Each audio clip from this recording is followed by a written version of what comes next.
Lorsqu'on parle de cancer gynécologique, on parle souvent du cancer du sein, mais peu des cancers du corps et du col de l'utérus et des cancers de l'ovaire. Pourtant, même s'ils sont moins fréquents, ils peuvent être très graves. Le cancer du sein, si on se donne une idée en termes de volume, ça représente 50 000 patientes chaque année qui vont être atteintes et diagnostiquées d'un cancer du sein. Quand on pense à ces autres cancers, le cancer du corps de l'utérus, ce qu'on appelle aussi le cancer de l'endomètre, ça va être 8 000 patientes. Le cancer de l'ovaire, c'est à peu près 4 000 à 5 000 femmes chaque année. Et le cancer du col, ça touche environ 3 000 femmes chaque année. Le cancer du col, s'il n'est pas très fréquent, 3 000 cas seulement chaque année, c'est parce qu'on fait du dépistage. Je vous rappelle qu'une femme doit faire un frottis tous les 3 ans, entre 25 et 65 ans. Et en faisant les frottis, on va pouvoir diagnostiquer des lésions précancéreuses qu'on va pouvoir traiter pour éviter l'apparition d'un cancer. Pour les cancers de l'endomètre et ceux de l'ovaire, il n'existe en revanche pas de dépistage à l'heure actuelle. Il est donc important de connaître les signes qui doivent alerter.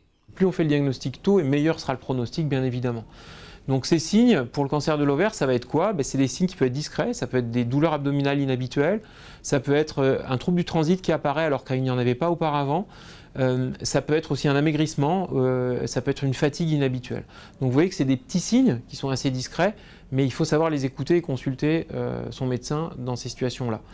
Pour le cancer de l'endomètre, c'est beaucoup plus simple. Le cancer de l'endomètre a l'avantage de parler cliniquement très rapidement, ce qui n'est pas le cas du cancer de l'ovaire.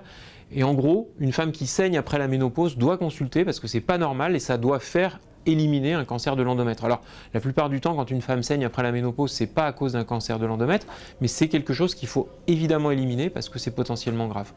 Enfin, le cancer du col, les signes qui doivent alerter, ça va être essentiellement un saignement provoqué, notamment l'apparition d'un saignement lors d'un rapport sexuel. Le traitement va être adapté en fonction du type de cancer et l'imagerie médicale joue un rôle important dans la décision du médecin. L'IRM nous permet de faire le bilan d'extension essentiellement des cancers utérins. Le diagnostic se fait sur la biopsie et l'IRM nous permet de faire le bilan d'extension. Donc on utilise pour ceci ce type d'examen, c'est une IRM pelvienne. On fait plusieurs types de séquences et on obtient ces images. Donc là on a ici l'utérus avec la tumeur visible sur le col de l'utérus. Nous, on va déjà déterminer le stade, on va déterminer ensuite le type histologique, les caractéristiques histologiques de cette tumeur pour savoir à quel type de tumeur on a affaire pour adapter au mieux le traitement. Si on parle du cancer du col, selon les stades, selon les types de cancer et selon le degré d'avancement de ce cancer, on va être soit chirurgical, soit le plus souvent, on va faire de la radiothérapie qui est vraiment la base du traitement du cancer du col et en général, la chirurgie a un rôle de stadification initiale. Pour le cancer de l'ovaire, c'est complètement différent. La chirurgie est primordiale et c'est souvent des interventions assez lourdes qui vont consister à retirer la tumeur dans sa totalité et derrière, le plus souvent, il y aura de la chimiothérapie. Quant au cancer de l'endomètre, c'est un cancer, je vous l'ai dit, qui a un bon pronostic. Celui-là, il va plutôt être traité chirurgicalement et dans certains cas, dans les formes les plus agressives, on va rajouter des rayons.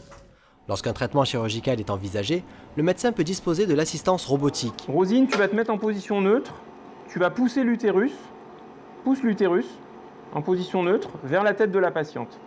Ce dispositif permet de travailler très précisément et d'offrir aux patientes des suites opératoires plus simples.